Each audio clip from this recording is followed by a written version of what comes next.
በስመ አብ ወወልድ ወመንፈስ ቅዱስ አሐዱ አምላክ አሜን። ስለ እመቤታችን ስለ ቅድስት ድንግል ማርያም ስለ በዓታ ማርያም እንዲህ እንላለን። ከፍጥረት አስቀድሞ በአምላክ ሕሊና ታስባ የኖረች በፍጥረተ መርገም ከአዳም የወረደ የዘር ኃጢአት ያልተላለፈባት ቅድስተ ቅዱሳን 12 ዓመት በቤተ መቅደስ ማደጓ ንጹሕና የተዘጋጀች በቅድስና ያጌጠች ቅድመ ጸኒስ ቅድ ጊዜ ጸኒስ ቅድመ ወሊድ ድህረ ወሊድ በፍጹም ድንግልና የጸናች ማኅተመ ድንግልና የማይለወጥ ዘላለማዊ ድንግልና መሆኗን ማመንና ማስተማር ነው። ዓለማት ፈጣሪ ልዑል እግዚአብሔር በልዕልና ሆኖ ተመለከተ። ሁሉም እንደ ፈረስ ጆሮ እንደ ጦር ጉሮሮ ተስተካክሎ በደለ፣ በጎ ነገር የሚሰራ የለምና ተብሎ በተነገረ ትውልድ በአዳም ዘር መካከል በእሾህ ውስጥ እንዳጌጠች ጽጌረዳ በመዓዛ ቅድስና የተጠበቀች ንጹሕ ነፍስ ንጹሕ ሥጋ ንጹሕ ልቦና ይዛ የተገኘች የንጉሥ ክርስቶስ መቅደስ ድንግል ማርያም ከሁሉ ትበልጣለች፣ ከሁሉም ትከብራለች። መልዕልተ ፍጡራን ምእትተ ፈጣሪ ናትና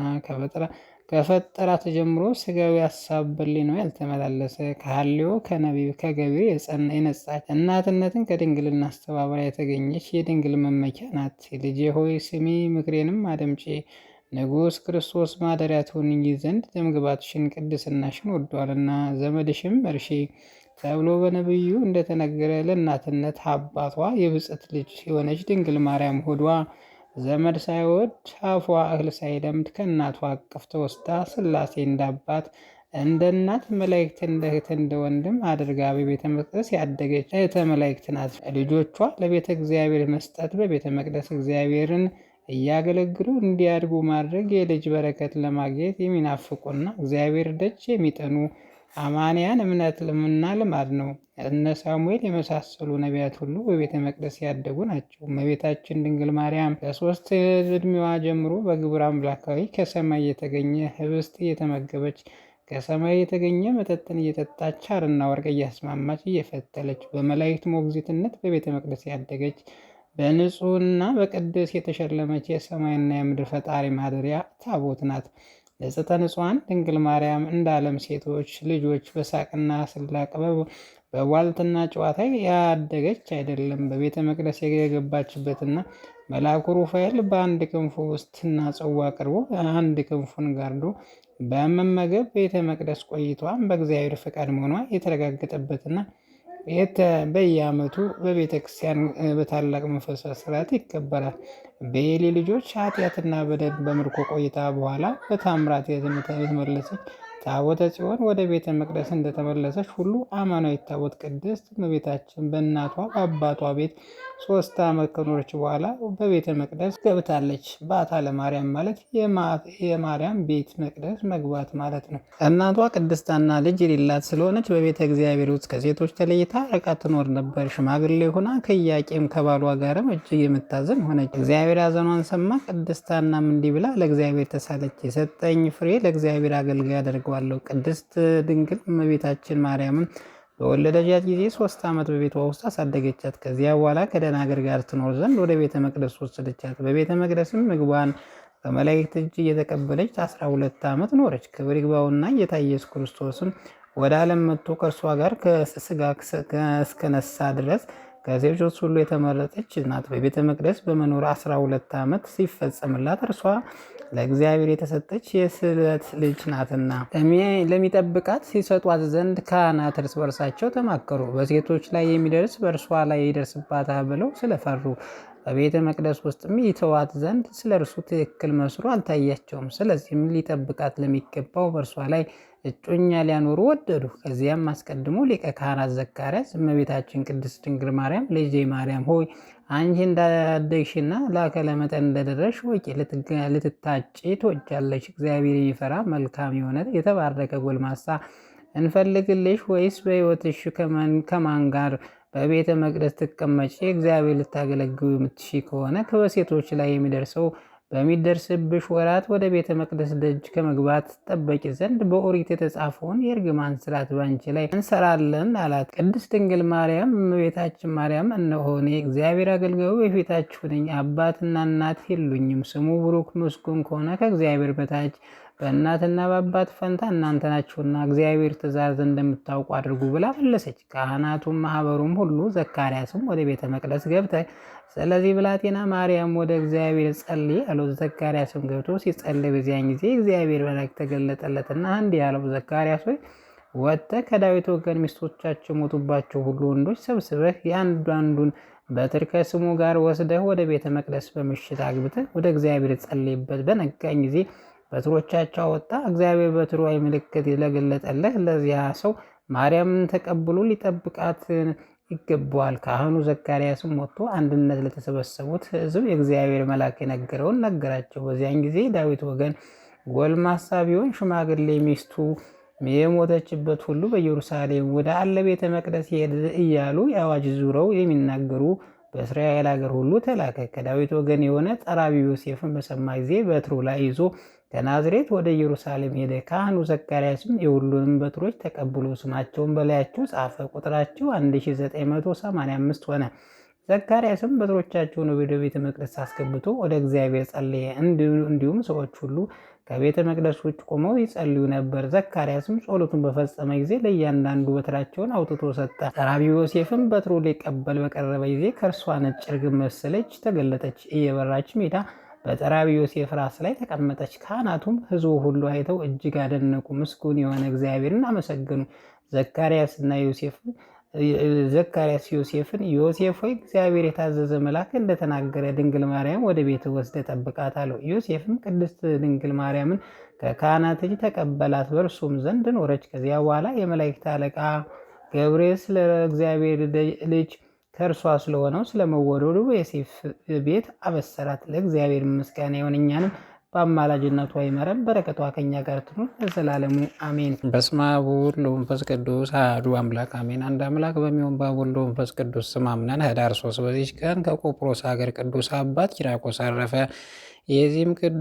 የዚህም አባት ወላጆቹ ሃይማኖታቸው የቀና የከበሩ ናቸው። የቤተክርስቲያን ትምህርትና ቀናቸው ሃይማኖት አስተማሩት። ከዚያ በኋላ የቆጵሮስ ሀገር ኤጲስቆጶስ ወደሆነ ወደ አባ ጴጥሮስ አቀረቡት። እርሱም በላዩ ጸልዮ አናጉንስጢስነት ሾመው። ለአባ ጴጥሮስም ወንድሙ ልጅ ነው። ከዚያ በኋላ ዘወትር መጻሕፍትን የሚያነብና የቃላቸውን ትርጓሜ የሚመረምር ሆነ።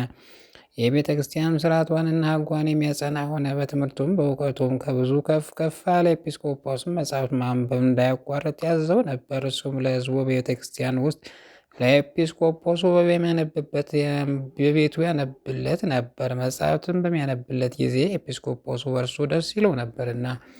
ዕድሜው 15 ዓመት በሆነ ጊዜ ሚስት ያጩለት ዘንድ ወላጆቹ ጠየቁት። እርሱ ግን ይህን አልወደደም። ግን ከገዳማት ወደ አንዱ ሄድ ዘንድ እንዲያሰናብቱት ወላጆቹ ለመናቸው። ከዚያ በኋላ ዘውትሩ ወደ ገዳም የሚሄድና ወደ ወላጆቹ የሚመለስ ሆነ። መመለሱም ከባበዛ ዘንድ የከበረች የምንኩስና ልብስን ሊለብስ ወዶ ወደ ኢየሩሳሌም ሄደ። ከኢየሩሳሌም ኤጲስቆጶስ ከአባ ቄርሎስ ጋር ተገናኝተው ስለ ምንኩስና ሐሳቡን ሁሉ ነገረው። እርሱም በጎ ስራ ወዳል አለው። ታላቅ አባትም እንደሚሆንና በእሱ የብዙ ሰዎች ነፍሳት ብሩሃን እንደሚሆኑ ትንቢትን ተናገረ። ከዚያ በኋላ የመነኩሳት አባት ወደሆነ በፍልስጤም ወደሚኖር ወደ ክቡር አባት ሮማኖስ ላከው። እርሱም በደስታ ተቀብሎ የምንኩስና ልብስን አለበሰው። የምንኩስና ስርዓትን ያስተምረው ዘንድ የሰይጣንም ተንኩል ያስረዳው ዘንድ በዚያም ገዳም ለሚኖር አንድ አረጋዊ ሰው ሰጠው። ከዚያ በኋላ በጾም በጸሎት በስግደት በመትጋት በታላቅ ድካም በቀንና በሌት በገድል ተጸምዶ በትዕግስት በትሕትና በቅንነት ኖረ። ከእግዚአብሔር ፈውስ ሀብት ሰጥቶት ወደ እርሱ የሚመጡ በሽተኞች ሁሉ የሚፈውሳቸው ሆነ። የትሩፋቱና የቅድስናውም ዜና በሁሉም ቦታ ተሰማ። ኢየሩሳሌም ኤጲስቆጶስ አባ ቄርሎስ የክብር ባለቤት የሆነ መንፈስ ቅዱስ ስለ አቃሎ መቅዶንዮስን 150ውን ኤጲስቆጶስ አንድነት ወደሚሰበስቡ ወደ ቁስጥንጥንያ በሚሄድ ጊዜ ይህን አባት ኪራቆስን አባ ቄርሎስ ከእርሱ ጋር ወሰደው።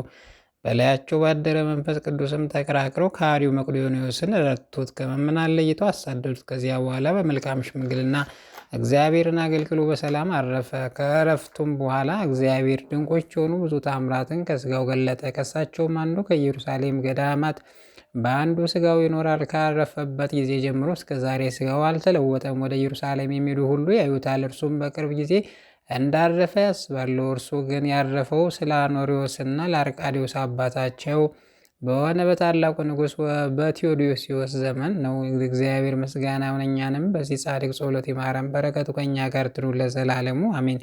በዚች ቀን የመነኩስ መድኃኒተ እግዚ መታሰቢያ ነው። በረከቱ ከኛ ጋር ትኑር ለዘላለሙ አሜን። በዚች ቀን አባ አትናቴዎስ እህቱ ኢራኢ አረፉ። ይህም ቅዱሳን ከሃዲው ንጉሥ መክሲሚያኖስ ጽኑ የሆነ ስቃይን አሰቃያቸው። በማሰቃያትም በደከመ ጊዜ ራቁታቸውን ከጉድጓድ ጨምራቸው፣ በላያቸውም የጉድጓዱን አፍ ዘጋ። በውስጧም ነፍሳቸው አሳለፉ። የሰማዕትነት አክሊልም ተቀበሉ። በረከታቸው ከእኛ ጋር ትኑር ለዘላለሙ አሜን። በዚች ቀን ለኢትዮጵያ ነገሥታት ለዘርዓ ያዕቆብ፣ ለበደ ማርያም፣ ለእስክንድር የሰራዊት አለቃ የሆነ ቅዱስ አምደ ሚካኤል አረፈ። የዚህም ቅዱስ አባቱ ስም ገላውዴዎስ የእናቱ ስም ኤልሳቤጥ ነው። እርሱም በዚህ ዓለም ከገንዘብ ይልቁም በሃይማኖት እና በጎ ስራ የበለጸጉ ናቸው። ቅዱስ በቅዱሳን 40 እንስሳ ባልወለዱት ስሙንም አምደ ሚካኤል ብለው ሰየሙት። ከተወለደ ከ1 ዓመት ሲሆነው ከቅዱስ ሚካኤል ቤተ ክርስቲያን ከመንበሩ ከእርሰ ማህመር ውስጥ ማንም ያየው ሳይኖር እንዳየዳሃ ገብቶ 3 ቀን ሰነበተ። ወላጆቹ እርሱ እንደሞተ ተጠራጥረው እያለቀሱ ኖሩ። ከዚያ በኋላ በ3ኛው ቀን ቄሱ ሊያጥን ገባ። ዕጣንም ሲፈልግ በከርሰ ሐመሩ ውስጥ ሕፃኑን በሕይወት አገኘው። በበታ ጉዳት አልነበረውም። ቄሱ ለወላጆቹ ነገራቸው። እርሱም እጅግ ደስ አላቸው። መጥተው ከዚያ ወሰዱ። ከዚያ ጊዜ ጀምሮ በጥበብና በእውቀት አደገ። ነገሥታት ገዢ እስካደረጉት ድረስ በቤት ውስጥ የሚሰራው ላይ ሁሉ አሰለጠኑት። እነርሱም ለድሆች በፍርዱና በምጽዋቱ አባቱ ናቸው። በገንዘብም አብያተ ክርስቲያናትን ሁሉ አስደሰተ። በዘመኑም ሰላም ሆነ። በጾምና በጸሎት በምጽዋት በቅዱሳን የጸሎት እርዳታ ወዲያም ወዲህ ከሀገሮች የሚያጠፉ ጠላቶችና አመፀኞች ጠፉ። ጠላቶችም ሁሉ ለነገሥታቱ ተገዙ፣ ግብርም ገበሩ። የዚህ ቅዱስ አምደ ሚካኤል ልቡ በእግዚአብሔር ፍቅር የታሰረ ነው። በጸለየበት ውሃ ሳይጠመቅና ሳይጠጣ ይመገብ ነበር። ገንዘቡም ሁሉ በመጽዋት ጨረሰ። ለእግዚአብሔር በጎ ስራ ባየ ጊዜ እንዲፈተን ፈቀደለት። አመፀኞች ሰዎች በእርሱ ላይ ተነሱ፣ እንዲገለውም በንጉሱ ዘንድ በሐሰት ነገር ወነጀሉት። ንጉሱ ግን በእጅግ ስለሚወደው ራራለት። በነገራቸውም በዘበዙትና አስጨነቁት ጊዜ ከጭንቀት የተነሳ ወደ ሩቅ ሀገር አስሮ አጋዘው። የመላእክት አለቃ ቅዱስ ሚካኤል የሚረዳው ሆነ። ሰማያዊ ኅብስትም የወይን ጽዋ እየመጣለት ይመግበዋል። ቅዱስ ቁርባንን መቀበል በሻ ጊዜ የክብር ባለቤት የሆነ ክርስቶስ ሥጋውን ደሙን አምጥቶ ይመግበዋል። ከዚያ በኋላ ሌላ ነገር ሰሪዎች ይገድሉት ዘንድ ንጉሱ እንዲፈቅድላቸው ተማክሮ ፈቀድላቸው ጊዜ ወደ ንጉሱ የፍርድ ሸንጎ አምጥተው ገደሉት። በዚያችም ሌሊት እግዚአብሔር የሚፈራ አንድ መነኩሴ በድኑ ሊያይ ተነስቶ ሄደ። ሥጋውም ሲያጥኑ 3 መላእክት አገኛቸው። እነሱም እንዳልዋሸ በእግዚአብሔር ስም እየማለ ይህን ተናግሬ ዳግመኛ የብርሃን ፋና ከሰማይ ሲወርድ ብዙ ቀን የተመለከቱም አሉ። የንጉሱ ይህን በሰማ ጊዜ አዘነ፣ ተጸጸተም።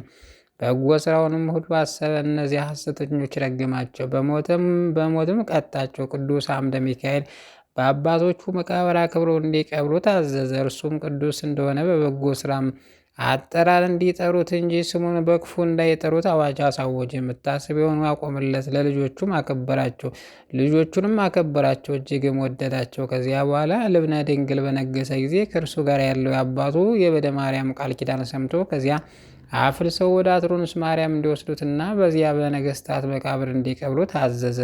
ለእግዚአብሔር ምስጋና ይሁን። እኛንም በዚህ ቅዱስ ጸሎት ይማረን፣ በረከቱ ከእኛ ጋር ትኑር ለዘላለሙ አሜን። ጌታ ሆይ ከብልጽግናቸው ብዛት የተነሳ ብዙ መባ ካገቡት ይልቅ የዕዳይቱን አነስተኛ ባንድ ተቀበለው ጊዜ የሚያገለግሉን ኃይላዊት መላእክት እያሳሰቡ በችግር ጊዜ ማቀር ምስጋና ተቀበል። እናንተ ቅዱሳን ነቢያት፣ የወንጌል ሰባኪያን ሐዋርያት፣ ሰማዕታት፣ ጻድቃን፣ ትጉሃን መላእክት ፍጹማን ደናግል እንዲሁም ደጋጎች መነኮሳት ልጅ አዋቂ ሳይል የምንሰበሰብበት የጉባኤ ቦታ ባርኩ። መጽሐፍ ወረቀት አዘጋጅቶ ብራና ዳምጾ የጻፈውን ያጻፈውን ከግዕዝ ወደ አማርኛ የተረጎመውን ቃለ ንባቡን በእርጋታ መንፈስና በተመስጦ ሕሊና ያዳመጠውን በደለኛ ሁሉ የምታስምር ጌታ እናቱ ይማረን። በማርያም ጸሎት ኢየሱስ ክርስቶስ በአንድነት ይማረን። ኢየሱስ ክርስቶስ በአንድነት ይማረን። ኢየሱስ ክርስቶስ በአንድነት ይማረን ለዘላለሙ አሜን።